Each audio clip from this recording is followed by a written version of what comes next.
नमस्कार, जोहार। मैं पूनम और आप देख रहे हैं जोहार झारखंड। चलिए जानते हैं आज की 25 महत्वपूर्ण बड़ी खबरों को। छात्रवृत्ति को लेकर मंत्री चमरा लिंडा गए दिल्ली। केंद्र ने बकाया राशि जल्द जारी करने का दिया भरोसा। छात्रवृत्ति का मुद्दा इन दिनों झारखंड में गर्म है। हजारों छात्रों का भविष्य अधर में लटका हुआ है। इसी बीच झारखंड के कल्याण मंत्री चमरा लिंडा ने इस मुद्दे को केवल फाइलों तक सीमित नहीं रहने दिया। उन्होंने विधानसभा में साफ कहा था कि अगर जरूरत पड़ी तो वे खुद दिल्ली जाकर केंद्रीय मंत्री से मिलेंगे और छात्रों की छात्रवृत्ति के लिए आवाज उठाएंगे। अपने उसी वादे को निभाते हुए चमरा लिंडा दिल्ली पहुंचे और सामाजिक न्याय एवं अधिकारिता मंत्रालय के केंद्रीय राज्य मंत्री डॉक्टर रामदास अठावले से मुलाकात की। इस मुलाकात के दौरान चमरा लिंडा ने झारखंड के छात्रों की पीड़ा को एक पत्र के माध्यम से सामने रखा। पत्र पढ़ते ही केंद्रीय राज्य मंत्री ने मामले की गंभीरता को समझा और तुरंत विभागीय सचिव को निर्देश दिया कि झारखंड की छात्रवृत्ति मद में जो भी राशि बकाया है उसे जल्द से जल्द क्लियर किया जाए। बता दें कि छात्र लंबे समय से अपनी छात्रवृत्ति के इंतजार में हैं। वर्ष 2023-24, 2024-25 और 2025-26 की छात्रवृत्ति अब तक नहीं मिल पाई है। हालात ऐसे बन गए कि आर्थिक तंगी से जूझ रहे छात्र आंदोलन करने को मजबूर हो गए हैं और सड़कों पर उतरकर अपनी आवाज बुलंद कर रहे हैं। हर गुजरते दिन के साथ छात्रों की चिंता बढ़ती जा रही थी। पढ़ाई छूटने का डर, फीस न भर पाने की मजबूरी और भविष्य को लेकर अनिश्चितता उनके चेहरों पर साफ दिखाई दे रही थी। धनबाद के एक घर में लगी भीषण आग, 2 की मौत, बेटे बहू की हालत गंभीर। धनबाद जिले के सराय ढेला थाना क्षेत्र के विकास नगर में चिंतामणि निवास में सोमवार देर रात भीषण आग लग गई। इस हादसे में 2 लोगों की मौत हो गई जबकि 6 लोग बुरी तरह झुलस गए। दोनों को अस्पताल में भर्ती कराया गया है। दोनों की स्थिति गंभीर बनी हुई है। घटना के बाद सराय ढेला थाना की पुलिस मौके पर पहुंची और सभी शव को पोस्टमार्टम के लिए भेज दिया।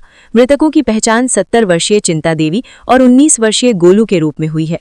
बताया जाता है कि प्रशांत कुमार उर्फ गोलू 15 दिन पहले पटना से अपनी नानी चिंतामणि देवी के घर आया था। घटना के समय घर में कुल 15 लोग मौजूद थे। पहले तल्ले पर 8 लोग, दूसरे तल्ले पर 3 लोग और तीसरे तल्ले पर 4 लोग सो रहे थे। वहीं चिंतामणि देवी के बड़े बेटे कुंदन प्रसाद और बहू ज्योति बच्चों के साथ ग्राउंड फ्लोर पर सोई हुई थी, जिसमें चिंतामणि देवी और उसका नाती गोलू भी सोया हुआ था। चिंतामणि देवी रात करीब 12 बजे हीटर चालू करके अपने कमरे में सो रही थी। इस दौरान करीब 1 बजे लोगों को आग लगने का पता चला। परिजन और स्थानीय लोगों ने आग बुझाने की कोशिश की, लेकिन आग भयावह होने के कारण आग पर काबू नहीं पाया जा सका। हादसे में कुंदन का भांजा गोलू प्रसाद और उसकी नानी चिंता देवी आग की चपेट में आकर गंभीर रूप से झुलस गए, जिससे दोनों की मौत हो गई। वहीं ग्राउंड फ्लोर पर सो रहे 6 लोग भी आग की चपेट में आ गए, जिनमें से कुंदन प्रसाद और बहू ज्योति की हालत गंभीर बताई जा रही है। सभी का इलाज निजी अस्पताल में चल रहा है। इधर सूचना पाकर दमकल विभाग की 3 गाड़ियां मौके पर पहुंची और लगभग 1.5 घंटे की कड़ी मशक्कत के बाद आग पर काबू पाया। अग्निशमन विभाग के प्रभारी दीपक उरांव ने बताया कि घर संकरी गली में होने के कारण दमकल गाड़ियों को मौके पर पहुंचने में काफी दिक्कतों का सामना करना पड़ा। घर के मेन गेट पर भी ताला लगा था, नहीं तो सभी की जान बचाई जा सकती थी। उन्होंने कहा कि घर में रूम हीटर लगा था, जिससे आशंका जताई जा रही है कि आग शॉर्ट सर्किट से ही लगा है। रांची में 4 लेबर कोड्स के विरोध में प्रदर्शन, आम हड़ताल की चेतावनी। राजधानी रांची के श्रम भवन के सामने भारतीय ट्रेड यूनियन केंद्र ने धरना प्रदर्शन आयोजित किया। ये देशव्यापी आंदोलन का हिस्सा था, जो केंद्र सरकार द्वारा 21 नवंबर 2025 को अधिसूचित 4 श्रम संहिताओं लेबर कोड्स के खिलाफ था। इस दौरान यूनियन के प्रतिनिधियों ने कहा कि मांगे नहीं माने तो फरवरी 2026 में राष्ट्रीय स्तर पर आम हड़ताल किया जाएगा। रांची में रेलवे ग्रुप डी की परीक्षा में दूसरे की जगह इम्तिहान दे रहा युवक गिरफ्तार। पुलिस ने रेलवे ग्रुप डी की परीक्षा में एक बड़ा फर्जीवाड़ा पकड़ा है। नामकुम थाना क्षेत्र के Arunima technical services private limited centre Chutia में एक युवक को दूसरे अभ्यर्थी के स्थान पर परीक्षा देते हुए रंगे हाथों गिरफ्तार किया गया। गिरफ्तार युवक की पहचान अनीश कुमार के रूप में हुई है, जो बिहार के गया जिले का रहने वाला बताया जा रहा है। ये घटना परीक्षा के प्रथम पाली के दौरान हुई। सेंटर स्टाफ द्वारा अभ्यर्थियों की गहन चेकिंग की जा रही थी। इसी दौरान स्टाफ को अनीश कुमार पर संदेह हुआ। दस्तावेजों की जांच करने पर यह स्पष्ट हो गया कि अनीश कुमार जो परीक्षा देने आया था वो वास्तविक अभ्यर्थी नहीं था। पूछताछ के दौरान आरोपी अनीश ने अपनी गलती मान ली और खुलासा किया कि वो अपने रिश्ते में जीजा के स्थान पर परीक्षा देने के लिए आया था। सेंटर संचालक ने तत्काल आरोपी को नामकुम पुलिस के हवाले कर दिया। पुलिस आरोपी को थाने ले गई, जहां उससे पूछताछ की जा रही है। मामले की गंभीरता को देखते हुए एक डीएसपी स्तर के अधिकारी भी पूछताछ के लिए थाने पहुंचे हैं। पुलिस अब इस बात की जानकारी जुटा रही है कि क्या आरोपी किसी बड़े गिरोह का हिस्सा है जो प्रतियोगी परीक्षाओं में इस तरह के फर्जीवाड़े को अंजाम देता है। अरुणिमा टेक्निकल सर्विसेज सेंटर के संचालक के बयान के आधार पर आरोपी अनीश कुमार के खिलाफ केस दर्ज करने की तैयारी चल रही है। पुलिस द्वारा आगे की कानूनी कार्रवाई की जा रही है। जमशेदपुर के मरीन ड्राइव पर दर्दनाक सड़क हादसा, ट्रेलर चालक की मौके पर मौत। जमशेदपुर के बिष्टुपुर थाना क्षेत्र स्थित मरीन ड्राइव गोलचक्कर के पास मंगलवार तड़के करीब 3 बजे एक दर्दनाक सड़क हादसा हो गया। इस हादसे में ट्रेलर चालक की मौके पर ही मौत हो गई। जानकारी के अनुसार रूमटा माइंस से जपला डाल्टनगंज की ओर लोहे की प्लेट लादकर जा रहा एक ट्रेलर अचानक अनियंत्रित होकर डिवाइडर से जा टकराया। टक्कर इतनी जबरदस्त थी कि ट्रेलर का केबिन पूरी तरह से क्षतिग्रस्त हो गया और चालक उसमें बुरी तरह फंस गया। हादसे के बाद मौके पर अफरा तफरी मच गई। मृतक की पहचान सुमन कुमार के रूप में की गई है। सूचना मिलते ही बिष्टुपुर थाना पुलिस मौके पर पहुंची और स्थानीय लोगों की मदद से कड़ी मशक्कत के बाद चालक के शव को केबिन से बाहर निकाला गया। इसके बाद शव को पोस्टमार्टम के लिए एमजीएम अस्पताल भेज दिया गया। पुलिस के अनुसार प्रथम दृष्टया तेज रफ्तार या झपकी आने के कारण हादसा होने की आशंका जताई जा रही है। फिलहाल पुलिस मामले की जांच में जुटी है और दुर्घटना के सटीक कारणों का पता लगाया जा रहा है। बोकारो में जयंत सिंह की निर्मम हत्या के विरोध में सड़कें जाम, पुलिस के खिलाफ नारेबाजी। सेक्टर 8A निवासी 30 वर्षीय जयंत सिंह की निर्मम हत्या के विरोध में मंगलवार को बोकारो में जन आक्रोश सड़कों पर फूट पड़ा। न्याय की मांग कर रहे आक्रोशित लोगों ने शहर के प्रमुख चौराहों जैसे नया मोड़, बिरसा चौक और राष्ट्रीय राजमार्ग को घंटों जाम कर दिया, जिससे यातायात पूरी तरह ठप हो गया। सैकड़ों की संख्या में सड़क पर उतरे प्रदर्शनकारी लगातार प्रशासन के खिलाफ नारेबाजी कर रहे थे और अपना गुस्सा निकाल रहे थे। इस जाम के कारण राहगीरों, स्कूली बच्चों और खासकर मरीजों को भारी परेशानी का सामना करना पड़ा। प्रदर्शनकारियों का साफ कहना था कि जयंत सिंह की हत्या ने पूरे शहर को झकझोर दिया है और अब वे चुप नहीं बैठेंगे। मौके पर भारी संख्या में पुलिस बल तैनात किया गया था, लेकिन लोगों का गुस्सा शांत नहीं हुआ। सड़क जाम के दौरान माहौल पूरी तरह तनावपूर्ण बना रहा। प्रदर्शनकारी मुख्य रूप से विनोद समेत अन्य दोषियों के खिलाफ सख्त कार्यवाही की सजा की मांग पर अड़े रहे। सड़क जाम कर रहे लोगों ने मुख्य आरोपित विनोद खोपड़ी को एक दुर्दांत अपराधी बताया और प्रशासन पर गंभीर आरोप लगाए। प्रदर्शनकारियों ने आरोप लगाया कि बोकारो स्टील प्रबंधन गरीबों की झोपड़ियां हटाने में तुरंत कार्यवाही करता है, लेकिन विनोद द्वारा बोकारो स्टील की 5 एकड़ से अधिक जमीन पर किए गए अवैध कब्जे पर अब तक कोई कार्यवाही नहीं हुई है। रिम्स की डीआईजी ग्राउंड में बुलडोजर एक्शन जारी, रिटायर्ड डॉक्टर का घर ढहा। रिम्स के डीआईजी ग्राउंड में अतिक्रमण हटाओ अभियान मंगलवार को भी जारी है। झारखंड उच्च न्यायालय के आदेश के अनुपालन में जिला प्रशासन, रांची पुलिस, नगर निगम और रिम्स प्रबंधन की संयुक्त टीम ने अवैध निर्माणों पर एक बार फिर बुलडोजर चलाया। मंगलवार की कार्यवाही में रिम्स के ही एक पूर्व चिकित्सक का आवास भी ध्वस्त किया गया, जिससे इलाके में भावनात्मक माहौल बन गया और प्रभावित परिवारों की पीड़ा सामने आई। मंगलवार सुबह जैसे ही प्रशासनिक टीम भारी पुलिस बल और जेसीबी मशीनों के साथ डीआईजी ग्राउंड पहुंची, इलाके में अफरा तफरी का माहौल बन गया। कार्यवाही के दौरान आसपास रहने वाले लोग अपने घरों से सामान निकालते नजर आए। प्रशासन की ओर से पहले ही नोटिस जारी किए जाने की बात कही गई है, लेकिन प्रभावित लोगों का कहना है कि उन्हें पर्याप्त समय नहीं दिया गया। कार्यवाही के दौरान अपना घर टूटते देख रिम्स के पूर्व चिकित्सक ने प्रशासन पर सवाल खड़ा किया है। उन्होंने कहा, जब ये घर बन रहा था तब प्रशासन और कोर्ट कहाँ थे? इतने साल बाद अचानक हमारा आशियाना तोड़ा जा रहा है। उन्होंने कहा कि सेवाकाल और सेवानिवृत्ति के बाद की सारी जमा पूंजी घर बनाने में लगा दी, लेकिन अब परिवार को बेघर होना पड़ रहा है। घर का कागजात है, रजिस्ट्री है, लेकिन कार्यवाही रजिस्ट्री करने वालों पर नहीं हो रही है। जिन लोगों ने भूल बस रजिस्ट्री करा ली है, उनकी जमा पूंजी तक बर्बाद कर दिया गया। वहीं घर की मालिकिन कार्रवाई के समय काफी दुखी नजर आईं। उनकी आंखों में आंसू थे और परिवार के सदस्य टूटे मकान से जरूरी सामान निकालते दिखे। पीड़ित परिवार ने प्रशासन से मानवीय दृष्टिकोण अपनाने और वैकल्पिक व्यवस्था पर विचार करने की मांग की। महिलाओं का कहना था कि वे न्यायालय का दरवाजा खटखटा चुकी हैं और उच्चतम न्यायालय में सुनवाई लंबित है। ऐसे में कम से कम फैसला आने तक राहत दी जानी चाहिए थी। प्रशासनिक अधिकारियों का कहना है कि ये पूरी कार्यवाही झारखंड उच्च न्यायालय के स्पष्ट आदेश के तहत की जा रही है। अधिकारियों ने दो टूक कहा कि अदालत ने रिम्स की जमीन को अतिक्रमण मुक्त करने के लिए समय सीमा तय की थी और उसी के तहत ये अभियान चलाया जा रहा है।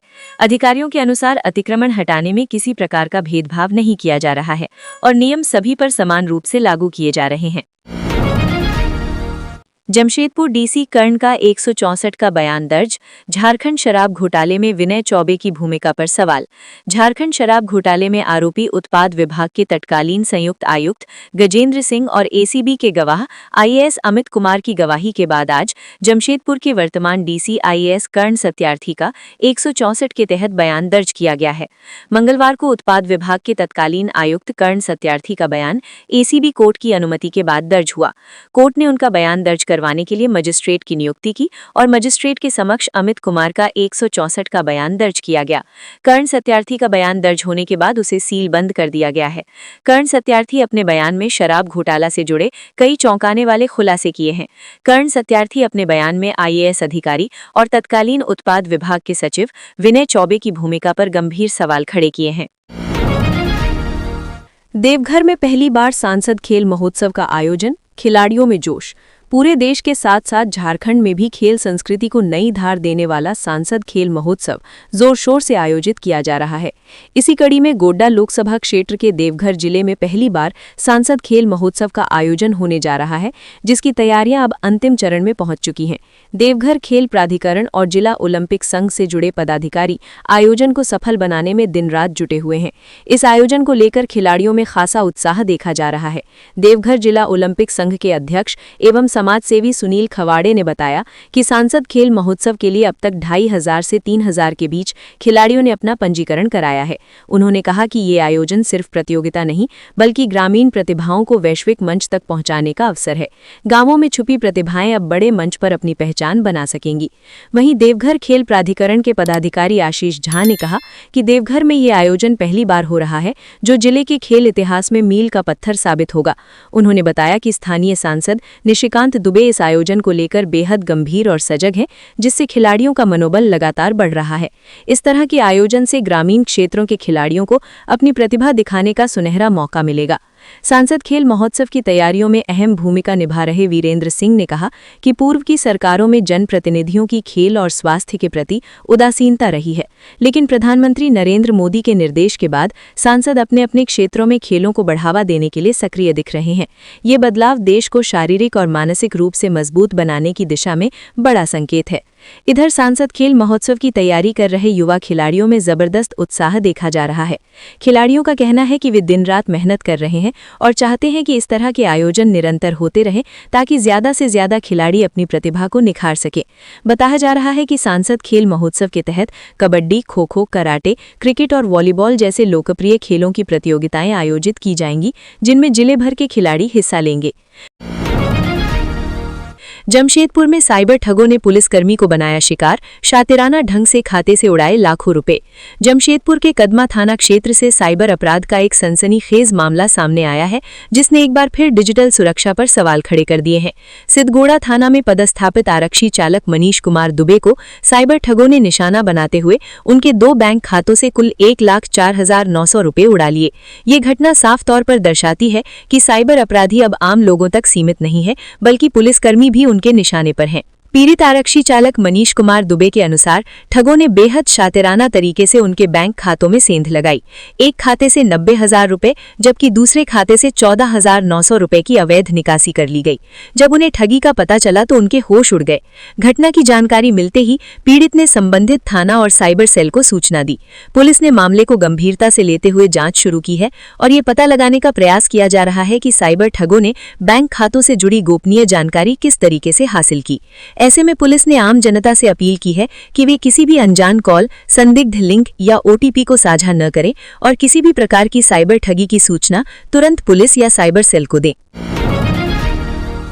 भाजपा नेताओं सहित कैबिनेट मंत्री दीपिका पांडे सिंह ने केंद्रीय पंचायती राज मंत्री से मुलाकात की। नेता प्रतिपक्ष बाबूलाल मरांडी के नेतृत्व में भाजपा नेताओं सहित झारखंड की कैबिनेट मंत्री दीपिका पांडे सिंह ने नई दिल्ली में केंद्रीय पंचायती राज मंत्री ललन सिंह से मुलाकात की। इस दौरान पंचायती राज की समस्याओं पर भी चर्चा हुई। इस दौरान भाजपा के कार्यकारी प्रदेश अध्यक्ष आदित्य साहू, केंद्रीय मंत्री अन्नपूर्णा देवी, पूर्व सांसद दीपक प्रकाश भी मौजूद रहे। इसके बाद नेता प्रतिपक्ष बाबूलाल मरांडी के नेतृत्व में भाजपा नेताओं ने नई दिल्ली में केंद्रीय सामाजिक न्याय और अधिकारिता मंत्री वीरेंद्र कुमार खटीक से भी मुलाकात की। इस दौरान कार्यकारी प्रदेश अध्यक्ष आदित्य साहू, केंद्रीय मंत्री अन्नपूर्णा देवी, सांसद दीपक प्रकाश मौजूद रहे। झारखंड कांग्रेस की रणनीति बैठक 19 को मनरेगा बदलाव के खिलाफ सड़कों पर उतरेंगे। धान अधिप्राप्ति को लेकर जागरूकता वाहनों को उपायुक्त ने दिखाई हरी झंडी। धान अधिप्राप्ति योजना के तहत किसानों को जागरूक करने के लिए उपायुक्त फैज अक अहमद मुमताज ने समाहरणालय परिसर से 4 जागरूकता वाहनों को हरी झंडी दिखाकर रवाना किया। ये अभियान 15 दिसंबर से शुरू हुए धान अधिप्राप्ति कार्य को सुचारू और पारदर्शी बनाने की दिशा में एक महत्वपूर्ण पहल मानी जा रही है। इस अवसर पर उपायुक्त ने जिला आपूर्ति पदाधिकारी रंजीता टोप्पो से जागरूकता वाहनों के रोस्टर एवं रूट की जानकारी ली और निर्देश दिया कि वाहन के माध्यम से अधिक किसानों को बिचौलियों से सावधान करते हुए सीधे धान अधिप्राप्ति केंद्रों पैक्स में ही धान की बिक्री करने के लिए प्रेरित किया जाए। उपायुक्त ने बताया कि धान अधिप्राप्ति के तहत जिले के कुल 22 पैक्स केंद्रों पर किसान अपने धान की बिक्री कर सकते हैं। इस वर्ष पारदर्शिता सुनिश्चित करने के लिए पैक्स अध्यक्ष, किसान एवं जनसेवकों का ई-पॉस मशीन में बायोमेट्रिक सत्यापन किया जा रहा है। साथ ही धान उठाव करने वाले मिलरों का भी पैक्स में ई-पॉस मशीन के माध्यम से सत्यापन अनिवार्य किया गया है, ताकि पैक्स से मिल तक धान उठाव में किसी भी प्रकार की गड़बड़ी न हो। धान बिक्री से पूर्व किसानों के लिए ई-उपार्जन पोर्टल पर पंजीकरण अनिवार्य है। सफल बिक्री के बाद किसानों को 7 दिनों के भीतर बोनस सहित 2450 रुपये प्रति क्विंटल की दर से भुगतान किया जाएगा। दुमका में अलाव तापते समय दर्दनाक हादसा, 2 बुजुर्ग महिलाओं की मौत। दुमका जिले के मुफस्सिल थाना क्षेत्र अंतर्गत फिटकोरिया गांव में ठंड से बचने के लिए अलाव तापने के दौरान 2 बुजुर्ग महिलाओं की झुलसकर मौत हो गई। ये घटना रविवार देर रात की बताई जा रही है। मृतकों की पहचान 65 वर्षीय मेघिया देवी और 55 वर्षीय बृहस्पतिया देवी के रूप में हुई है। प्रारंभिक जानकारी के अनुसार दोनों महिलाएं एक कमरे में अलाव ताप रही थी। इसी दौरान आग उनके कपड़ों में पकड़ गई और वे गंभीर रूप से झुलस गई। घटना की सूचना मिलने पर मुफस्सिल थाना पुलिस मौके पर पहुंची और दोनों शवों को कब्जे में लेकर जांच शुरू की। पुलिस के अनुसार परिजनों ने किसी तरह की साजिश या आपराधिक आशंका नहीं जताई है। प्रथम दृष्टया ये दुर्घटनावश हुआ हादसा माना जा रहा है। पोस्टमार्टम की प्रक्रिया सोमवार को कराई जाएगी। 108 एम्बुलेंस रिश्वत विवाद में नया मोड़। झारखंड में 108 एम्बुलेंस सेवा से जुड़े कथित रिश्वतखोरी विवाद में एक नया तथ्य सामने आया है। इस मामले में खबर प्रकाशित होने के बाद लगातार के सम्मान फाउंडेशन से हुई बातचीत में संबंधित कंपनी ने कहा है कि ये पूरा प्रकरण 5 फरवरी 2025 से पहले का है। कंपनी के अनुसार उस अवधि में 108 एम्बुलेंस सेवा का संचालन किसी अन्य एजेंसी द्वारा किया जा रहा था और वर्तमान संचालन से इस मामले का कोई संबंध नहीं है। दूसरी ओर सामने आए डिजिटल दस्तावेजों में अलग समय रेखा दिखाई देती है।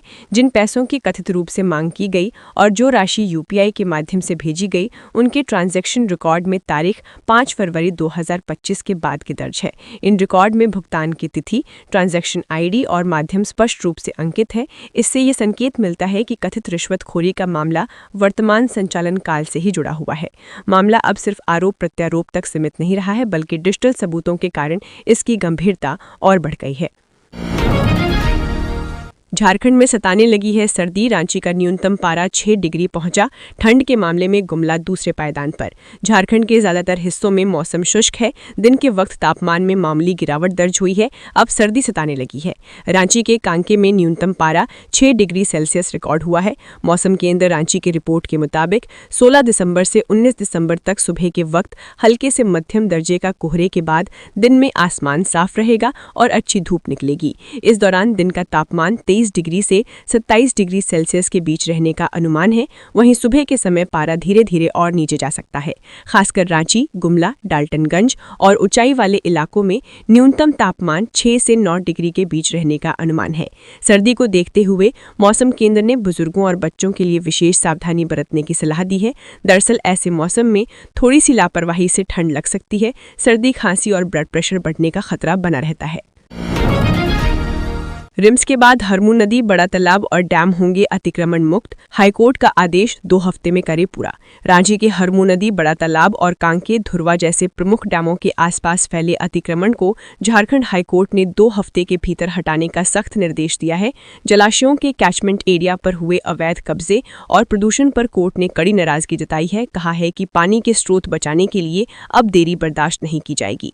चीफ जस्टिस तरलोक सिंह चौहान और जस्टिस सुजीत नारायण प्रसाद के खंडपीठ ने जनहित याचिकाओं पर सुनवाई करते हुए ये आदेश दिया है।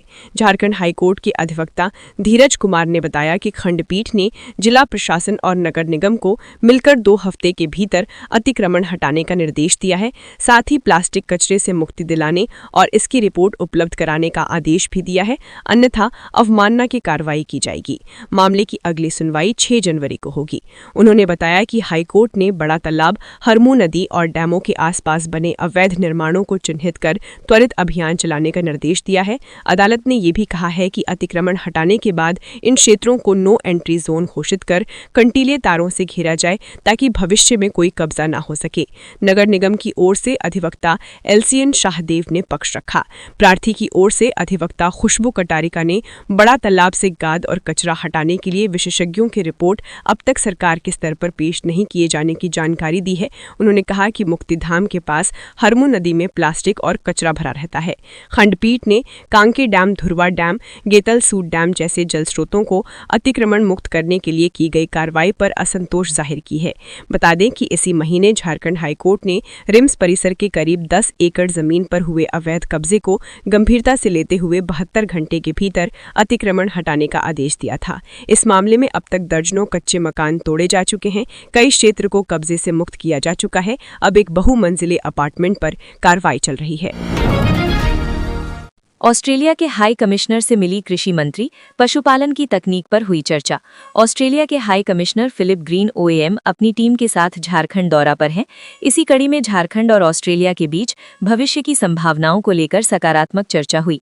इस दौरान कृषि मंत्री शिल्पी नेहा तिर्की अपने विभागीय अधिकारियों के साथ दीर्घकालिक योजनाओं पर सहयोग के नजरिए से ऑस्ट्रेलिया से आई टीम के साथ चर्चा की।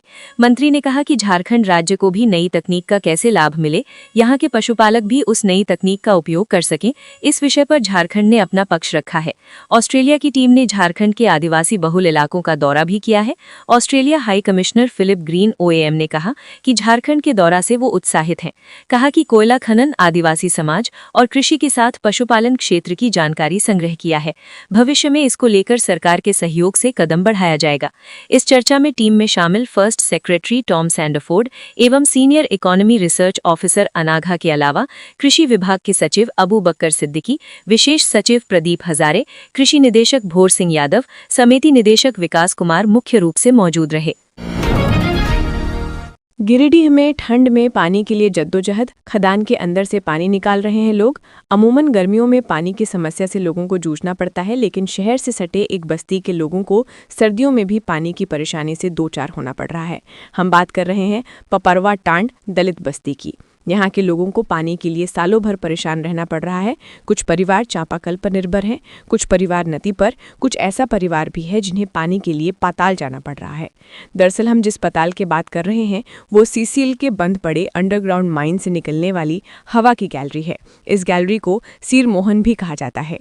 वर्षों पहले अंडरग्राउंड माइंस बंद हो गया, लेकिन इस तरह की गैलरी को बंद नहीं किया गया। इस दलित बस्ती के बीच में ये गैलरी है और इसमें प्रवेश करते ही पानी का स्रोत मिलता है। चूंकि इस बस्ती में पानी की दिक्कत है तो कई परिवार के महिलाएं, बच्चे इसी गैलरी के अंदर जाते हैं और यहाँ जमा हो रहे पानी को बर्तन में भरकर अपने घर लाते हैं।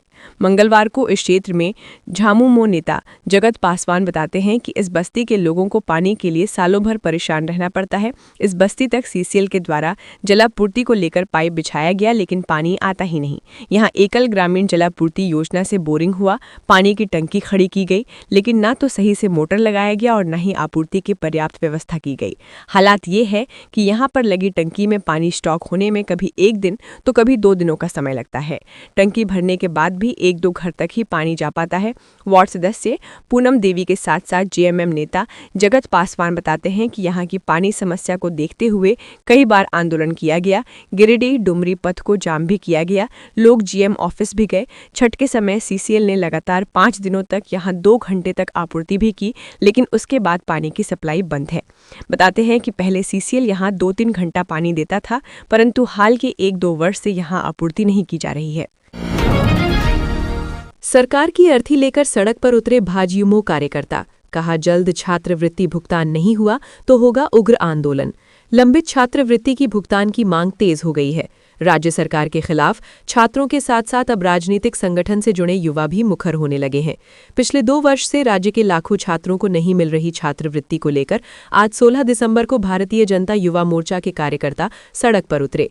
इस दौरान भारतीय जनता युवा मोर्चा के कार्यकर्ताओं ने जिला स्कूल से एल्बर्ट एक्का चौक तक अर्थी जुलूस निकालकर सरकार विरोधी जमकर नारे लगाए।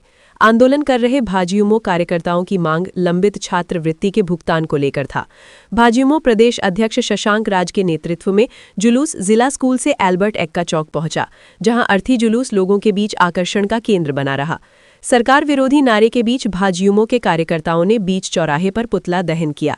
इस मौके पर भाजयुमो प्रदेश अध्यक्ष शशांक राज ने कहा कि एक तरफ छात्र परेशान है और सरकार निश्चिंत है। छात्रवृत्ति नहीं मिलने का कारण सरकार टेक्निकल वजह बताकर अपनी खामी छुपाने में लगी है। यदि छात्रों को छात्रवृत्ति का भुगतान जल्द नहीं किया जाएगा तो इससे भी उग्र आंदोलन भाजयुमो के कार्यकर्ता करेंगे। इस अवसर पर महानगर भाजपा के वरुण साहू ने सरकार पर निशाना साधते हुए कहा कि 2 वर्ष से राज्य के लाखों छात्रों को छात्रवृत्ति नहीं मिल रही है और राज्य सरकार सिर्फ बहाना बना रही है। पैसों को इधर से उधर कर किसी तरह मैया योजना के तहत पैसे दिए जा रहे हैं। लंबित छात्रवृत्ति के लिए केंद्र सरकार पर दोष मढ़ने के बजाय सरकार को चाहिए कि सभी तकनीकी अड़चनों को दूर कर छात्रों को जल्द से जल्द भुगतान करे, नहीं तो आने वाले समय में आंदोलन और भी आक्रामक होगा। राजधानी रांची सहित राज्य के कई जिलों में अक्सर आपने सुना होगा कि बैंक से पैसे या फिर गहने निकालकर घर लौट रहे व्यक्ति से झपटमारी हो गई। आपको ये जानकर हैरानी होगी कि 100 में से 80 ऐसी घटनाएं कुख्यात कोढ़ा गैंग अंजाम देता है। कोढ़ा गैंग कहाँ का है और ये कैसे काम करता है, साथ ही इस गैंग के लोग जल्द पकड़े क्यों नहीं जाते, इसकी पूरी कहानी इस रिपोर्ट में पढ़िए। कोढ़ा गैंग का बाइक से है खास कनेक्शन। अपराध के तरीके भी आपको कर देंगे हैरान। राजधानी में कोढ़ा गैंग के द्वारा एक महिला से 60 लाख के गहने उड़ाने की वारदात के बाद एक फिर बिहार के कटिहार का ये गिरोह चर्चा में आ गया है। हालांकि रांची पुलिस ने भी बेहतरीन काम करते हुए कोढ़ा गिरोह के पीछे कटिहार पहुंच गई थी और बिहार पुलिस के सहयोग से 60 लाख के गहने भी बरामद कर लिए। हालांकि गैंग का कोई अपराधी गिरफ्तार नहीं हो पाया, लेकिन गैंग के झारखंड में एक्टिव होने की सूचना पर पुलिस अलर्ट हो गई है। आपको बता दें कि कोढ़ा गैंग खासकर बैंक के बाहर या कैश लेकर जा रहे लोगों को निशाना बनाता है। इसके अलावा बाइक चोरी, चेन स्नैचिंग और क्लोरोफॉर्म सुंघाकर लूटपाट करना इनके अपराध का तरीका है। इस गैंग के तमाम सदस्य बिहार के कटिहार जिले के कोढ़ा नाम की जगह के निवासी हैं। बिहार और झारखंड पुलिस के रिकॉर्ड में इस गैंग का सरगना राकेश ग्वाला है। राकेश के बारे में बताया जाता है कि वो बंगाल में रहकर अपने गैंग का संचालन करता है। इस गैंग की सबसे बड़ी विशेषता यह है कि इसके सदस्य हाई स्पीड बाइक की सवारी करते हैं और लूट और छिनतई की घटना को बिना हथियार अंजाम देते हैं। इस गिरोह के सदस्यों को विरासत में ही ये पेशा मिलता है। कोढ़ा में करीब दर्जन भर परिवार लूटपाट ही करते हैं। इनका ये पेशा ही है। हाल में रांची में हुए 60 लाख के गहने की झपटमारी मामले में रांची के सदर थाना की पुलिस को कोढ़ा गैंग को लेकर कई अहम जानकारी हासिल हुई है। पुलिस के अनुसार ये गिरोह सिर्फ बाइक का ही इस्तेमाल करता है। ये गिरोह न तो ट्रेन की सवारी करता है और न ही बस की। ये बिहार, झारखंड, उड़ीसा से लेकर बंगाल तक बाइक से ही सफर करते हैं। घटना को अंजाम देने के बाद ये गिरोह तुरंत उस शहर को छोड़ देते हैं और दूसरे राज्य पहुंच जाते हैं। इस दौरान उस राज्य और शहर का OLX के जरिए किसी बाइक का नंबर निकालते हैं और उसे अपनी बाइक में लगा देते हैं। इसके बाद उस शहर में घटना को अंजाम देते हैं और फिर दूसरे शहर निकल जाते हैं। तो ये थी आज की झारखंड की महत्वपूर्ण बड़ी खबरें। अगर आप इसी तरह झारखंड के हर छोटी से बड़ी खबर की जानकारी पाना चाहते हैं तो आप हमारे चैनल को सब्सक्राइब करके रखें।